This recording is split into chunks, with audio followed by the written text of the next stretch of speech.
I'd like to say that the Americans do not recognize the genocide, but in 2007, when Condoleezza Rice, who was foreign minister at that time under Bush, she's a social scientist, a political scientist.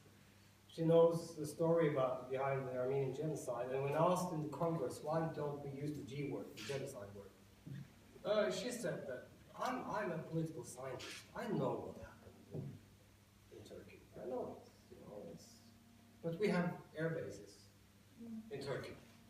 So that's the simple answer to this question. Is a rationale behind it, of course, that why bother making such statements that in a geopolitical, very difficult situation is far less important than having air bases in Turkey. But at least she put her money where her mouth is. She was square. She said, okay, we know what's happening, but we have air bases. The Norwegian position is somewhat different. It is because we are a peace-loving nation, the humanists of the world. So every time we do something wrong, at least from my perspective, for instance, stealing weapons with Saudi Arabia, we always say that we are, in a strange kind of way, doing it for a greater purpose. And that is human rights, because we are doing this, yes, but we are still working hard on the human rights issue. So you are sugaring the pill, so to speak, to make it look better, but if you look into it, it's nothing. There are no human rights issues. In the Human Rights Council in the United Nations, for instance, which is charade, really, where Saudi Arabia has a seat, ironically, they're not making any fuss about Saudi Arabia. So it's always this bit hypocritical way of dealing with it. And the same thing about Armenia.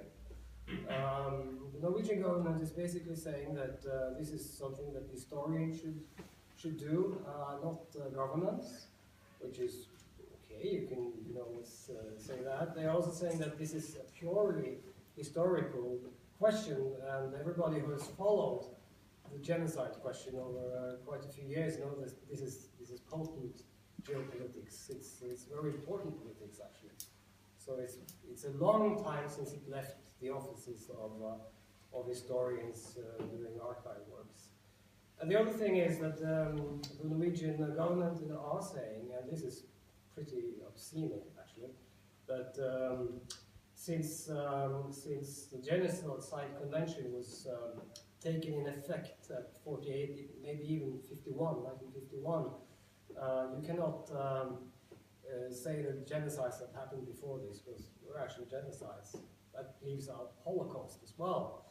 So they are sugaring the pill because they do not want to say what Condoleezza Rice said. Of course, we are not recognizing the Armenian genocide because we do not want to have problems with the Turks. But there is another issue here, and that is also two things you could look at.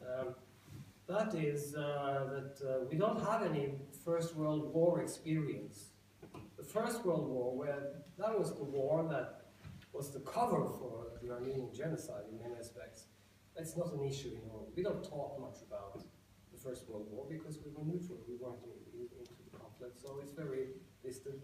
Another thing is that if you look to Sweden, they have recognized the Armenian genocide.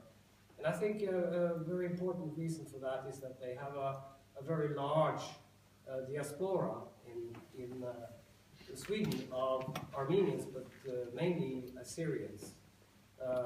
Quite large. They have their own football team, actually. So I think that's a very important reason for that. So in Norway, we don't have a large Armenian Assyrian community that can push or even be a reason for voting for them. Another thing about this 1948 thing that comes from the government, which is really, it is something that we should use more against the government. But another thing is that, of course, Raphael Lemkin, who coined the whole idea of genocide, did this on the basis of his readings on the Armenian genocide. So it makes it a bit strange. But this is basically the Norwegian position. They do not want to recognize the Armenian genocide because NATO, and that's how geopolitics work, but they are sugar. So is it really sugar on the pill all the time, or is there anything else there behind the couloir? Is it only about realpolitik and these are hard facts and we are just bowing to the to our interests and nothing else, or is there anything? Are there any other factors behind this forgetting, convenient forgetting? Well, it is convenience. I cannot see anything. Yeah, right. Do you have any? Can I just say one thing? Sure. When Sweden did recognize the Armenian Genocide, that's ages ago, a long time ago, what happened was that the Turkish ambassador left Sweden, Stockholm, and he came back shortly after, and nothing really happened. So you can always say that this is the same thing they are doing in the question of China. It's also very important to say that this is not something that this or that government are doing. This has been Norwegian policy. Whether it's a red or a blue government doesn't matter. This is how. So Norwegians are consistent in all this. Yes, in this they are. experience. Yes, Right. Very good. Now we are doing a bit of a Norway bashing, and I think we need.